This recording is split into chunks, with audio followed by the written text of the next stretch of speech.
Hi everyone and welcome back to Famous Pages. Today we're talking about the poem The Tyger by William Blake. This was a poem written in 1794 in his collection Songs of Experience. As usual, we're going to first start with a really quick summary and then go straight into a line-by-line analysis. So some key themes explored in this poem is the nature of creation, because in this poem the speaker describes the tiger and he wonders how it is possible that God has managed to create something so ferocious and so awe-imposing and terrifying and yet at the same time inspiring and beautiful, and at the same time create something as gentle as, for example, the lamb. So he wonders how God can be so merciful and so gentle yet at the same time so cruel in the things that he creates.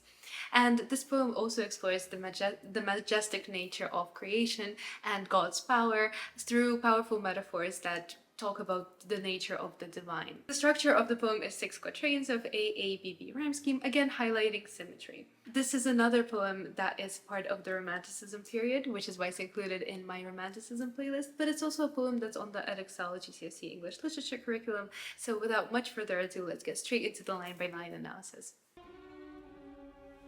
Tyger, burning bright, in the forest of the night, what immortal hand or eye could frame thy fearful symmetry? Okay, so stanza 1 is about the tiger's awe-inspiring presence, so let's read it and let's discuss it line by line.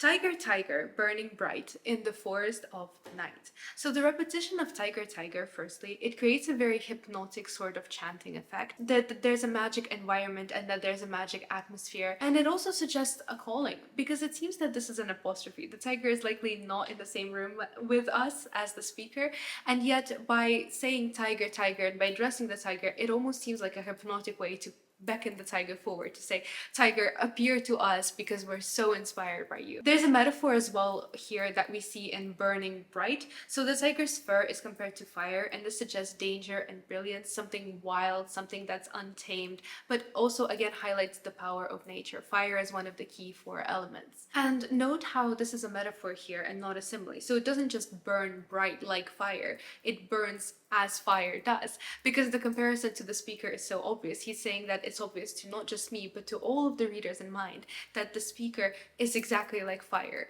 that God has managed to do this amazing thing where he mirrors one of the 4 elements in one of his animals, in one of his creations. Note also the imagery here in Forest of the Night. So the darkness contrasts with the tiger's ethereal glow. It almost feels as if he's saying that even though there's so much darkness around us, it can be juxtaposed by the brightness and by the color of God's creation. So even though life around us may seem confusing and may seem so dark at times, we as God's creation shine so bright. We're so filled with his love and his power that it's impossible to not appreciate it. What immortal hand or eye could frame thy fearful symmetry? So note here that there's a rhetorical question.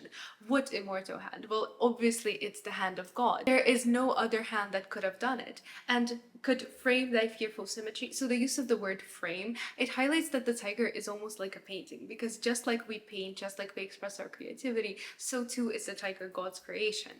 Yet at the same time, you could argue that there's a slight oxymoron in fearful symmetry, because symmetry couldn't really be fearful. The whole point of symmetry is that it's beautiful. It should fill us with, I don't know, calmness, because we see something that's so evenly reflected, and yet at the same time here, it's fearful. So it can show that God's power can both inspire us and make us fear and be scared for our lives, because we are just one small, tiny, insignificant thing in the comparison of this divine power. And the key theme in this paragraph is, of course, the tension in the awe that we feel towards God and the beauty of life. There's also a wider theme of God's message not always being clear. On to stanza 2. In what distant deeps of skies burnt the fire of thine eyes? On what wings dare he aspire? Would the hand there seize the fire? So stanza 2 is about the origins of the tiger's power, and in the first line we see an alliteration, distant deeps. So this emphasizes the unknown, the mythical origins of the tiger, and, well, frankly, of God. We don't know much about God other than his teachings. This is what the speaker puts forward to us, that it's so far away that the harsh D sound emphasizes that it's almost like distance. He's stressing the distance between us and God and how much we can understand and how much we can feel connected to God. And at the same time, in what distant deeps are skies? Deeps, of course, suggest hells, like deep underground, whereas skies suggest heaven. So it's almost like here he's questioning, is the tiger even God's creation? Or is it because it burns so much like hellfire, because it burns so orange? Is it really a creature sent from hell with its ferocity? Is it really a creature of evil? And how can we tell? We can't, because it's so distant and God works in mysterious ways. Note also the metaphor here, fire of thine eyes. So the tiger's gaze is destructive, it's luminous, and again it's that reference of hell and hellfire and burning bright, and how the tiger is almost this beacon that's supposed to lead us. And in where it's leading us, you could also consider, what is he saying? Which roads lead to God?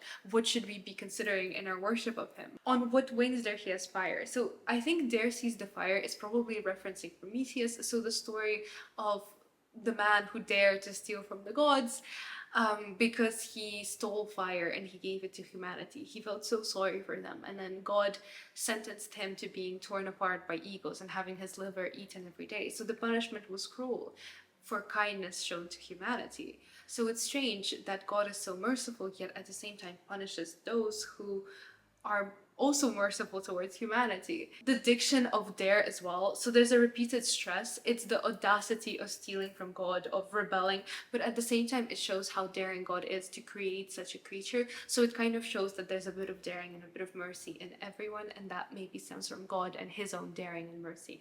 And also notice how the stress on dare, it's also very similar to the double choky of tiger at the beginning, and that stress there. So tiger, daring, these are all words that are stressed repeatedly throughout this poem to emphasize Blake's meaning. And the key theme here is, of course, the dangerous, almost blasphemous act of creation, which is explored, the details of it, later on in stanza 3, which is about the physical creation of the tiger. And what shoulder and what art could twist the sinews of thy heart, and when thy heart began to beat, what dread hand and what dread feet. So here we see a synecdoche in the first part because we see the shoulder. So the shoulder is a small part, but it represents the creator's strength. At the same time, the strength is also an art. He makes it feel like it's an art. What art twists the sinews of thy heart? So the strength is not, in other words, without art.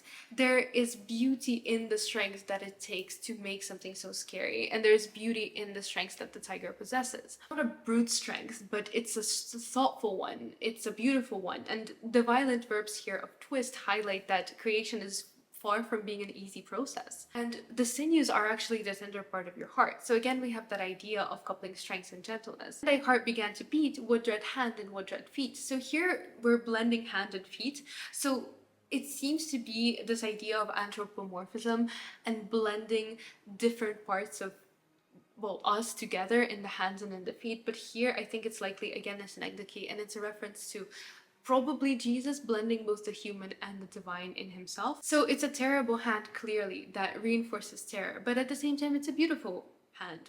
It's a very human, it's a very vulnerable hand that's artistic, that also has hands and feet. So again, it shows that God can be both merciful and terrible at the same time. And the key theme here is that the tiger is crafted. It's not simply on a whim by God, but it's with all of God's love and with all of God's intention that the tiger has been made. And then in stanza 4, we have the blacksmith metaphor, which talks about exactly how the tiger was likely made. What the hammer, what the chain, in what furnace was thy brain? What the anvil, what dread grasp, there its deadly terrors clasped. So we have industrial imagery here. We have the hammer, we have the chain, we have the furnace. So we have this notion of someone like a blacksmith. These are all instruments that frame God as a craftsman, but at the same time, it highlights that the tiger is a complex creature to make, that even for God, it requires work, that it requires specific instruments. It requires an understanding of the craft, it requires effort. So it kind of makes us appreciate that. Imagine if the tiger is this beautiful creature, imagine how complex and how beautiful we must be and how loved we must be, but yet at the same time how much effort God has put into us. Dread grasp, deadly terrors, we have a bunch of D sounds, again this harshness, this guttural G and D, mirroring likely the sounds that the instruments make when they hit on top of metal, when they forge it, but at the same time, again, the harsh sounds mirror the tiger's ferocity and the sort of environment from which the tiger emerged. So what other hand could have dared make this but but the hand of God. So again, the key themes here is that creation is a violent and laborious process, and one that not everyone can dare to make. Then there's a slight shift in discussing the awe-inspiring process of the creation of the Tyger, because stanza 5 explores the paradox of the creator. When the stars threw down their spears and watered heaven with their tears, did he smile his work to see? Did he who made the lamb make thee? So in the first part, stars threw down their spears. So that's likely a biblical allusion. We can take it literally, of course, like, oh, the stars threw down their spears. There's a comet falling, there's falling stars, or the heaven rained down water, right? Like there's tears, there's rain. So we could take it literally. We could take it like a pathetic fallacy, that it's so sad at times and it's so inspiring because you can make a wish with the falling stars, but I likely think that this is a biblical allusion to possibly Lucifer's rebellion. So the moment when the stars throw down their spears, when the angels sort of attack Lucifer, when he goes down into, when he's banished, when he's the first angel to kind of turn away from God. So when this happens, did he smile his work to see? It's then questions, how did God even react? Like, what was the message behind the story? If God knows everything that's going on, if God has an intention for everything, then how does he react to this particular turn of fate? Surely he must have known. Surely he must have known that Lucifer would have strayed, but why didn't he prevent it? And then how is it possible that this same person who can be so detached from something so emotional as having one of your own turn away from you, how did this person also make the lamb? So the same person who made the tiger with the hellfire gaze, this awe-inspiring ferocious creature, how can he make something that's so gentle and also so innocent, and something as beautiful as a lamb, the cutest little tiny animal that wouldn't even hurt a fly? This stanza highlights the duality of the divine nature, and it also highlights the key themes of like innocence and experience, and good versus evil, and gentleness and strength. So it shows that things are not as simple as it seems. And this is the last stanza before, well, this is the penultimate stanza before the last stanza that essentially just mirrors the first one. It circles back, it's a complete circular structure, again that idea of the symmetry, but this time it completely mirrors stanza 1 with one change. Instead of could, it becomes dare. So dare frame thy fearful symmetry.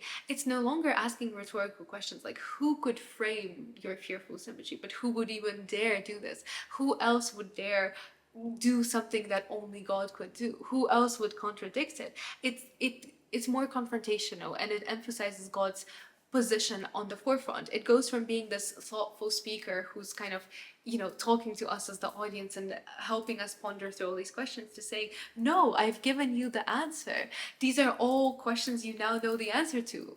And then, of course, there's also the circularity that's important here, because it shows that even though he's saying that I've given you the answer, that it's only God, there's still a bit of unknown about who God is. So it highlights that it's still very much an open-ended question. It's still very much a mystery as to the nature of God's existence and who God even is. Well, I hope that you enjoyed this analysis. It's a very interesting poem with lots of things to take away thematically, and I hope you enjoyed this more close look approach by taking line by line rather than stanzas and jumping to specific devices.